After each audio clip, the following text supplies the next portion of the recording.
Freelancing একটা বিষয়ে দক্ষ হইতে হবে, কিন্তু দক্ষতা আমার নাই, কিন্তু আমার উদ্যোক্তা হওয়ার প্রবণতা আছে। আমি পিসি ম্যানেজ করব, আমি অফিস ম্যানেজ করব, আমি একজন কাজ করতে পারি, এমন হাজারো লোক আছে কাজ জানে, যার ইনস্ট্যান্ট টাকার দরকার, সে ফ্রিল্যান্সিং করতে পারতেছে না। কিন্তু আপনি তাকে ইনস্ট্যান্ট টাকা দিয়ে তার যোগ্যতাটাকে কাজে লাগিয়ে 100টা ভিডিও বানাই নেবেন, 100টা কার্টুন বানাই নেবেন এবং আপনার নিজস্ব চ্যানেলে সেটা আপলোড দিবেন। ইনস্ট্যান্টলি আপনি তাকে পেইড করলেন যেহেতু আপনি উদ্যোক্তা, কিন্তু একটা সময় গিয়ে আপনি জাস্ট ওয়ান টাইম আপলোড তো করলেনই, কিন্তু ইনকাম করবেন লাইফ টাইম।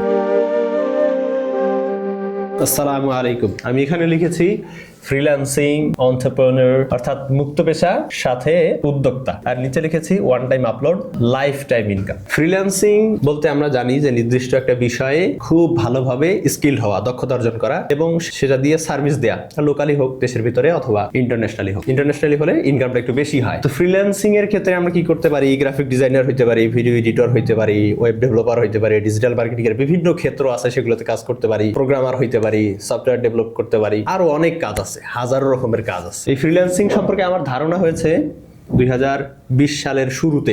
তো ওই সময় আমি মোটেও করতে চাইনি যে আমি কখনো ইউটিউবিং করব না, ইউটিউবার হব না, এটা আমার মনে আসছিল। কিন্তু সময়ের পরিক্রমায় এখন এসে আমি বুঝি না, আমার যদি ধারণাটা এরকম না থাকতো বা আমি ইউটিউবার হইতে চাইতাম তাহলে হয়তো কিছু করতে পারতাম। সেই জন্যই আমি লিখেছি one time upload life time income. এটা ইউটিউবে সম্ভব, কিন্তু আপনি কিভাবে হবেন? আপনি তো ফ্রিল্যান্সিংও আপনি জানেন না, কোনো নির্দিষ্ট বিষয়ে আপনার দক্ষতা নাই এবং আপনি উদ্যোক্তা হবেন সে দক্ষতাও আপনার নাই। আপনি এইটা কেমনে অর্জন করবেন? আপনার এই দুইটা বিষয়ে খুব বেশি দক্ষ হওয়ার প্রয়োজন নাই বলে আমি মনে করছি। ফ্রিল্যান্সিং বিষয়ে আপনাকে অবশ্যই একটু ধারণা থাকতে হবে। যদি আমি এক্সাম্পল বলি যে আপনার যদি একটা ইউটিউব চ্যানেল থাকে এবং ইউটিউব চ্যানেলে আপনি কি করছেন, 300টা কার্টুন অ্যানিমেশন আপলোড করছেন, কয়টা অথবা 100টা, ধরেন 100টা কার্টুন অ্যানিমেশন। বাচ্চারা ঢুকে ইউটিউবে কার্টুন দেখে না? মূলত ইউটিউবে আসে মানুষ দুইটা কারণেই, একটা হচ্ছে রিক্রিয়েশন, বিনোদন, এন্ড অ্যানাদার ইজ এডুকেশন, শিক্ষার জন্য। শিক্ষামূলকটা আমরা একটু সাইডে রাখি, আমরা মূলত বিনোদনে যারা আসে তার মধ্যে কার্টুন দেখে, সেই বিষয়টা নিয়ে কথা বলি। 100টা কার্টুন আপনার আছে, কার্টুন বানাইতে কি লাগে? স্টোরি লাগে, ঘটনা। এমন অনেক ঘটনা আছে যেগুলোর উপরে সবাই জানে কিন্তু সাধারণভাবে কোনো কার্টুন বানানো হয়নি, সেটার উপর বানাইতে পারেন। গুগল থেকে আপনি স্টোরি নামাইয়া সেটার উপর কার্টুন বানাইতে পারেন, অথবা এআই আছে, আর্টিফিশিয়াল ইন্টেলিজেন্স, সেখান থেকেও আপনি স্টোরি নামাইতে পারেন। এই স্টোরিকে আবার কার্টুনে রূপান্তর দিতে গেলে অনেক কাজ করতে হয়। সেই ক্ষেত্রে আপনার কি জানতে হবে? মোশন গ্রাফিক জানতে হবে, কার্টুন বানাইতে হবে, সেটা হচ্ছে ফ্রিল্যান্সিং।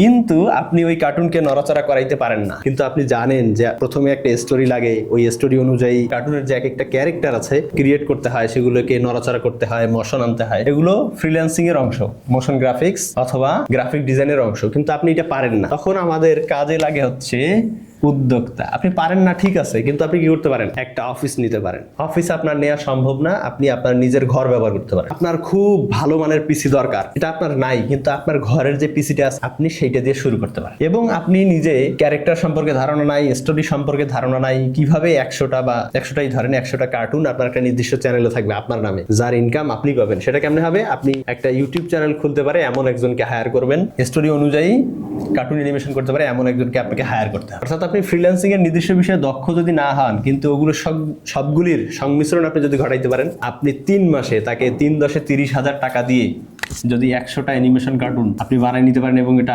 আপলোড করেন আপনার ইউটিউব চ্যানেলে, 1 বছর পর আপনার সেখান থেকে ইনকাম জেনারেট হওয়া শুরু হবে এবং এটা হইতেই থাকবে। ইউটিউব যতদিন আছে হইতেই থাকবে। ইউটিউব কি হঠাৎ করে চলে যাওয়ার সম্ভাবনা আছে?